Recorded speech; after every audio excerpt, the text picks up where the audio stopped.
आचार्य जी, और भी बहुत कहानियां हैं, जैसे कि बांके बिहारी मंदिर के बारे में भी एक कहानी है। हर मंदिर में घंटी होती है, लेकिन बांके बिहारी जी में कोई घंटी नहीं है, ऐसा क्यों? इसके पीछे कारण यह है कि बांके बिहारी जी को प्रकट किया था श्री हरिदास जी महाराज जी ने। अच्छा। जो निधिवन स्थान है जहां पर आज भी कृष्ण कन्हैया रास करने के लिए आते हैं, उसी निधिवन के क्षेत्र में श्री हरिदास जी ने अपने संगीत की साधना से, ये हरिदास जी तानसेन के गुरु थे। जी तानसेन जिन्होंने अपने राग के बल से दीपक को प्रज्वलित कर दिया जी जी। और मेघ को जल बरसाने के लिए मजबूर कर दिया, उनके भी गुरु श्री हरिदास जी थे। तो हरिदास जी ने निधिवन में बैठ करके भगवान श्री कृष्ण का आवाहन किया।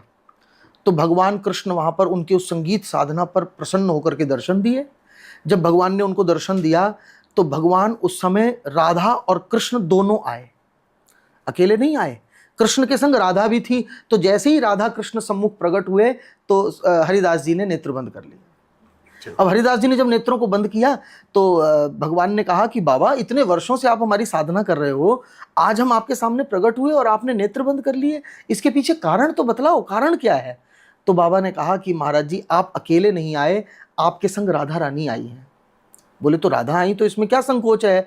बोले संकोच है, मैं फक्कड़ बाबा हूं, ना पहनने को, ना ओढ़ने को, ना खाने को।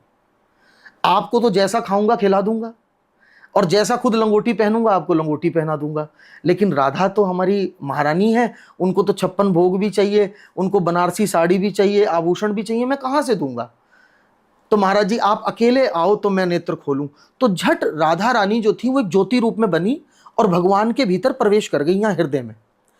तब प्रभु ने कहा नेत्र खोलो बाबा, अब हम आपके सम्मुख विराजमान हैं।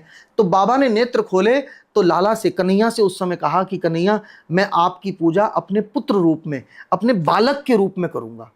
तो जैसे बच्चे को प्यार करते हैं ना, हरिदास जी ऐसे बांके बिहारी जी को लाड लड़ाते थे जी। तो बच्चा जो होता है, छोटा बच्चा, उसको वॉइस से बड़ी डिस्टरबेंस होती है। अगर कहीं कोई शोर हो जाए, हम गाड़ी में जा रहे हो, कोई तेज हॉर्न बजा दे तो बच्चा एकदम कांप जाता है। हाँ, लाउड नॉइज जो होती है वो पसंद नहीं होती, वो पसंद नहीं होती है बच्चों को। तो बांके बिहारी जी को बाल स्वरूप में पूजा जा रहा है हरिदास जी के द्वारा। तो हरिदास जी कहते हैं आरती भी करोगे ना तो बिना घंटी बजाए आरती करना। आज भी बिहारी जी के मंदिर में जब आरती होती है तो वहां घंटी नहीं बजाई जाती आरती में जी। और कोई मंदिर में घंटा भी नहीं लगा है। तो वो बालक स्वरूप में है और भगवान खूब आनंद से भक्तों पर कृपा करते रहे, इसलिए वहां घंटी नहीं बजाई जाती। परम पूज्य देशमुख वशिष्ठ जी महाराज को फॉलो करें।